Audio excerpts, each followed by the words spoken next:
हाँ नमस्कार, जय हिंद, वंदे मातरम। दोस्तों कैसे आप सभी? उम्मीद करते हैं कि ठीक होंगे और पल पल की लेटेस्ट अपडेट चैनल के माध्यम से लगातार पहुंच रही होगी। जैसा कि हम पहले भी आपको अपडेट प्रोवाइड करते रहे हैं चैनल के माध्यम से और अभी भी आपको अपडेट प्रोवाइड कर रहे हैं।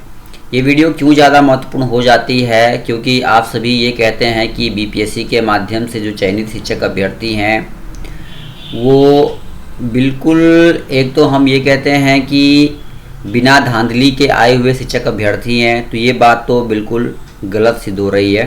स्क्रीन पर आपको दिखाई दे रहा होगा यहाँ पे दोस्तों, ज़रा ध्यान से देखिएगा। आज हम विस्तार से बात करेंगे और सत्यम जी भी जुड़े हुए हैं हमारे साथ इस पे चर्चा के लिए। आप सभी को मैं स्पष्ट रूप से दिखा दूँ, यहाँ पे देखिए करिश्मा जी का एक बड़ा करिश्मा यहाँ पे सामने आया है। OMR सीट जब इनकी निकाली गई तो आप लोग देखिए इन्होंने डेट ऑफ बर्थ डाला है। देखिए पहली तारीख, पहला महीना और 2000, ये है इनकी डेट ऑफ बर्थ। यानी कि 5 साल बाद तो ये विद्यालय गई होंगी, ठीक है। First class, second class, third class, और आप जोड़िए 18 या 19 साल की उम्र में ही इनको प्रवक्ता की नौकरी मिल गई। जी हाँ दोस्तों, मैं आपको बता दूं कि क्या कुछ हो रहा है बीपीएससी के माध्यम से, खुलेआम चर्चा कर रहे हैं हम। ये है डेट ऑफ बर्थ और आप देखिए कब इन्होंने बीएड किया, कब इन्होंने ग्रेजुएशन किया। यानी कि अगर हम इनकी उम्र सीमा देखें तो क्या 12th के बाद ही इनका सीधे ज्वाइनिंग हो गया। देखिए 2000 में इनका जन्म हुआ था, तो दो आप अनुमान लगाइए, 10 साल आपके ये हो गए, फिर 10 साल, 20 साल, 23 साल की टोटल ये हुई हैं, ठीक है।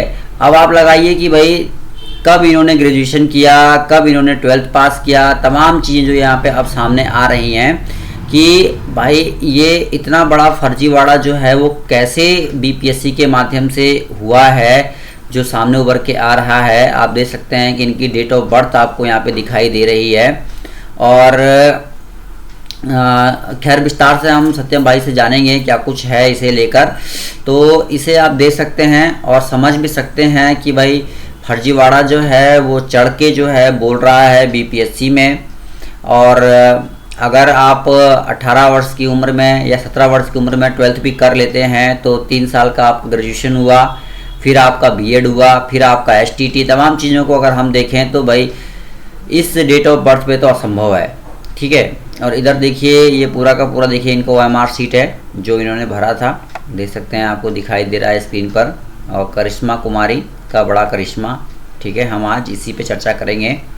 साथ ही साथ हम बात करें सेकंड मेरिट लिस्ट को लेकर, तो स्पष्ट रूप से इनका देखिए मेरिट लिस्ट में नाम आया है। यहाँ पे देखिए इनका रोल नंबर आप खुद देख सकते हैं। Karishma Kumari, Bihar STT paper 2 document not, इनके डॉक्यूमेंट हैं ही नहीं, ठीक है। और सिलेक्शन इनका हो गया है। बिहार एसटीटी पेपर 2 का इन्होंने डॉक्यूमेंट नहीं लगाया है यहाँ पे, और सब कुछ तमाम प्रक्रिया हो गई थी, बाद में फर्जीवाड़ा में ये पकड़ी गई हैं। ऐसे कई अभ्यर्थी हैं जिनको ये रिजेक्टेड लिस्ट में डाल दिया गया है। और मैं आपको स्पष्ट रूप से बता दूं यहाँ पे कि भाई लगातार सीटों की संख्या जो है वो बढ़ रही है, यानी कि लगातार जो सीटें हैं वो खाली हो रही हैं। और स्पष्ट रूप से जहाँ तक मैं आपको यहाँ पे अपडेट दे रहा हूँ, इस प्रकार से आप देखिए जो करिश्मा कुमारी हैं, देख सकते हैं कंप्यूटर साइंस में NRS हाई स्कूल, देख सकते हैं रुति, आप देख सकते हैं यहाँ पे लिखा हुआ है, और कंप्यूटर साइंस से थी ये, ठीक है। और आप देखिए यहाँ पे PGT देख सकते हैं, 11th और 12th के लिए इनका सिलेक्शन हुआ था।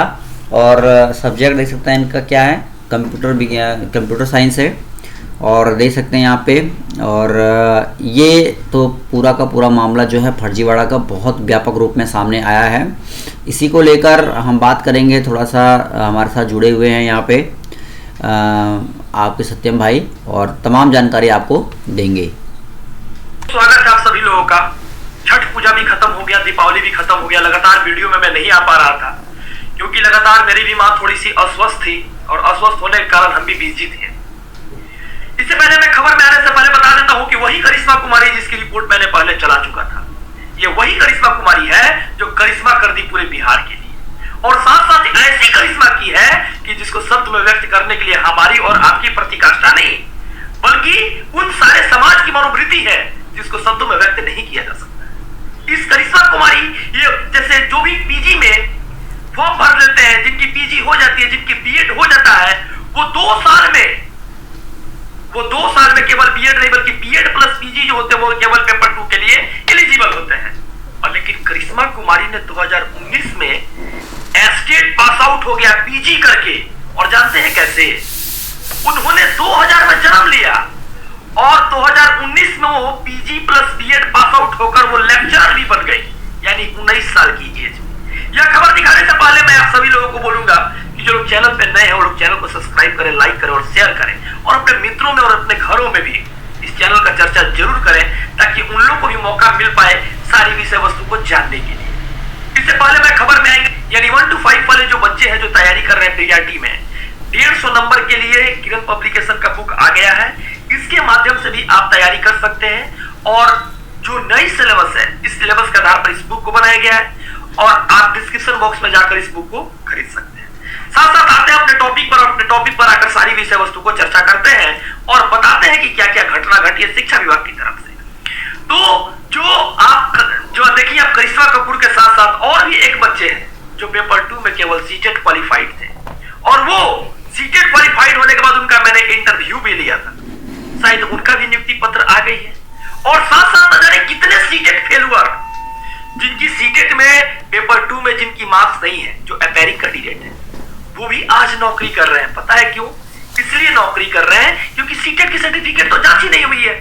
और पूरे बिहार के अंदर कुछ लोग ढिंडोरा पीटेंगे और कहेंगे, ऐसे ढिंडोरा पीट पीट के कहेंगे कि नौकरी लग गई, और सरकार ने नौकरी भी दे दिया। लेकिन इन लोगों को ये भी बात पता नहीं कि किस नियमावली पर ये नौकरी लगी है। कुछ लोग कहेंगे मेरा तो नौकरी नहीं लगा है, तो भाई इतना आप क्यों बोलते हो? तो बोलेंगे क्यों नहीं भाई, बोलेंगे क्यों नहीं? ये बिहार की शिक्षा व्यवस्था की बात है, ये बिहार के अंदर रहने वाले उन सारे गरीब बच्चों की बात है जो गरीब बच्चे पिछले 4 साल से ललायित थे नौकरी करने के लिए, लेकिन सरकार ने उनको क्या किया? तमाशा बनाकर रख दिया। जो सरकार को उन्होंने चूज किया था, लेकिन नीतीश कुमार की दोहरी नीति ने आज सरकार को उलटफेर कर दी, और जो लोग बेरोजगार थे उसको बेरोजगार ही रख दी, और साथ साथ नियोजित शिक्षकों को नौकरी दे दी। बात यही खत्म नहीं होती है।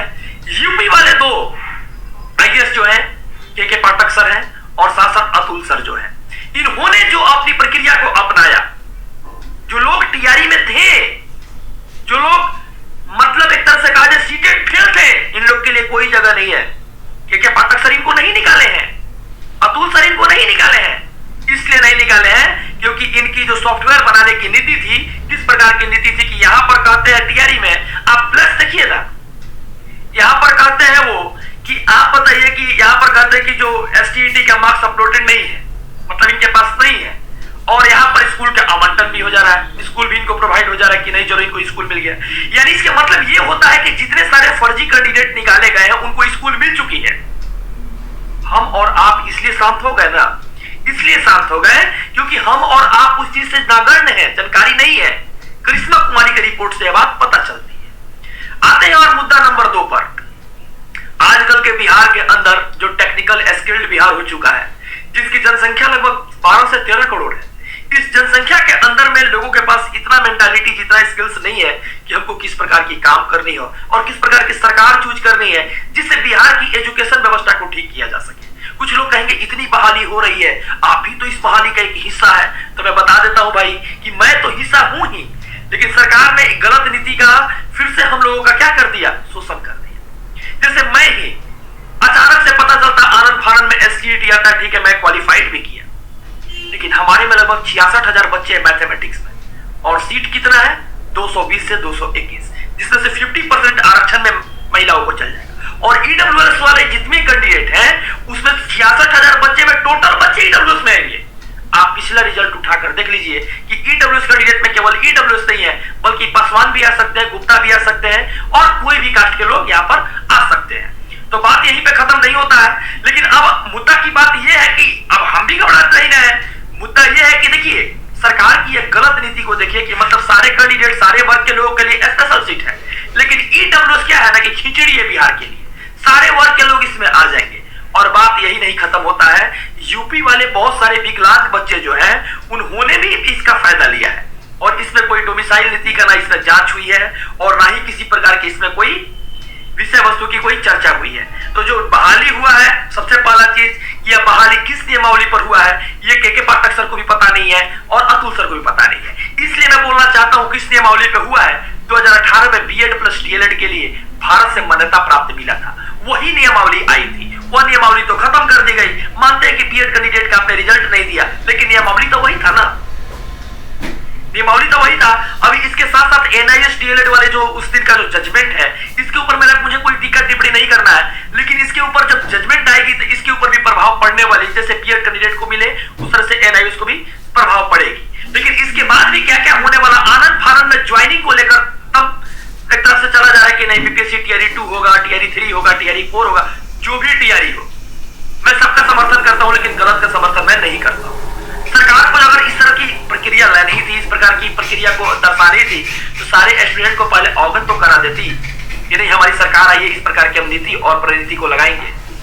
लेकिन आज कुछ बच्चे ऐसे हैं जो आरक्षण में है, जिनकी नौकरी लग जाती है, वो लोग एक तरह का देखा जाए तो सोशल मीडिया साइट पे हुड़दंग मचा कर रखे हुए, लगता है कि बाप रे कितना बड़ा तीर मार दिए। मैं आप लोग सारे लोगों को नहीं बोलते, लेकिन कुछ लोग ऐसे हैं जिनको देखने के लिए मिल रहा है और वो लोग ज्ञान दे रहे हैं, कुछ ज्यादा ही ज्ञान दे रहे हैं। मैं बोलना चाहता हूं सारे भाइयों को कि अभी जो लोग सर्टिफिकेट से जो लोग अच्छित हैं, उनके ऊपर हो सके तो सीबीआई की जांच भी होगी, क्योंकि जीतराम मांझी की तरफ से भी किया गया था और भी सारे लोगों से किया गया था। लेकिन आनंद फानंद में जो ज्वाइनिंग हुई है, इस ज्वाइनिंग के का असर आने वाला समय में भी पड़ेगा। और बीपीएससी टीआरई 2 की जो बहाली है वो समय से हो रही है, इसका जो नोटिफिकेशन है फ्रेश है, इसमें किसी प्रकार की दिक्कत नहीं है। लेकिन जो कैंडिडेट पूरे बिहार के जो प्राथमिक का इंतजार कर रहे थे, कह रहे थे कि सेकंड लिस्ट जारी होने वाला है, मैं उन सारे भाइयों को बता देता हूं 4600 समथिंग सीट पर सेकंड लिस्ट जारी होने के लिए बात हो रही थी, क्योंकि उतने बच्चे को निकाला गया था। लेकिन ये बात कौन जानता है कि इसमें लिस्ट जारी होगी, उसको स्कूल आवंटित नहीं हुआ, शायद वो भी 4600 बच्चे जो है करिश्मा नहीं बन गए होंगे। वो 4600 बच्चे जो है वो सारे कोई करिश्मा बन गए होंगे, उनको भी तो स्कूल आवंटन हो गया होगा।